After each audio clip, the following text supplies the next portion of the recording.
Jadi gue ini sebenarnya masih kuliah, tapi karena adat istiadat di kampung gue jadi terpaksa harus ngikutin perintah orang tua gue. Belum ada 3 bulan yang lalu, pas gue baru aja balik dari ngerantau di luar kota, gue dibilangin sama mak gue kalau gue mau dinikahin sama janda kaya di kampung sebelah. Spontan gue nolak dong, tapi kayak yang udah gue bilang, adat di sini tuh keras, maksa anak muda yang masih merintis karir kayak gue buat nikah dini. Tapi gue nggak bisa apa-apa. Gue mencoba legowo dan berusaha masuk ke dalam suasana. Jujur sebenarnya janda si calon istri gue ini tuh lumayan oke.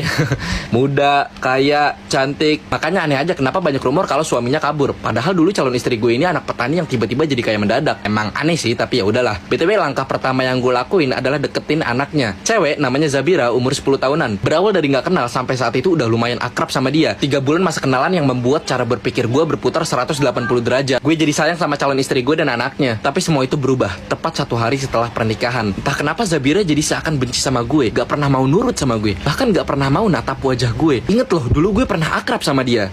Anak ini berubah jadi bandel banget di mata gue. Tapi sebagai sosok suami di sana, gue berusaha keras buat kembali baikan sama Zabira. Ya demi menjaga hati istri gue. Walaupun kayaknya bakalan berakhir sia-sia, karena gue rasa istri gue masih belum bisa move on dari suaminya. Bahkan ada kebiasaan aneh istri gue yang diem-diem gue perhatiin. Rumah segede itu ada 3 lantai, dan gue sebagai seorang suami gak boleh naik ke lantai 3-nya. Gak pernah boleh. Dan setiap pagi nih ya, setiap sekitar jam 4 pagian, istri gue ke dapur masak dan bawain makanan ke lantai 3. Dia selalu ngira jam segitu gue masih tidur. Padahal sebenarnya gue merhatiin. Gue udah coba nelpon diceritain ke mak gue. Dan kata mak gue itu makanan buat sesajen-sajen gitulah, biasa katanya. Jujur gue penasaran tapi gak gue ambil pusing. Nah waktu itu hari ayah dan gue pengen surprisein istri gue dengan masakan gue. Jadi pas istri gue pergi sama temennya, BTW dia ini gak kerja. Ya kerjaannya cuma main terus. Gue juga nganggur sih sebenarnya. Nah gue di rumah dan masak semua masakan favorit istri gue dan Zabira sebisa gue demi nyenengin mereka. Gue memang bukan suami idaman, tapi seenggaknya mereka tahu masakan ayahnya ini gak busuk-busuk amat. Baru aja gue selesai natain lauk dan nasi buat makan malamnya keluarga gue denger gerasak-gerusuk dari lantai 3. Larangan yang selama ini gue patuhi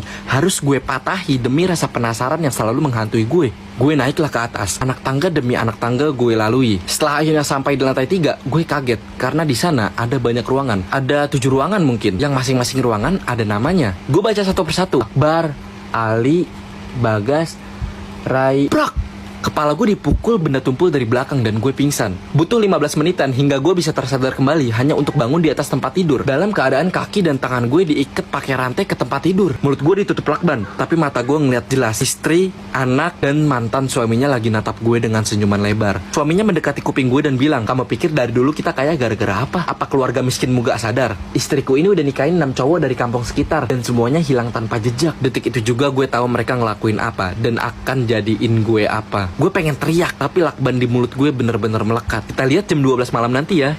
Kata istri gue ngomong ke gue dengan mulut manisnya. Mereka bertiga keluar ruangan dan ke bawah. Gue masih dalam posisi terikat ke tempat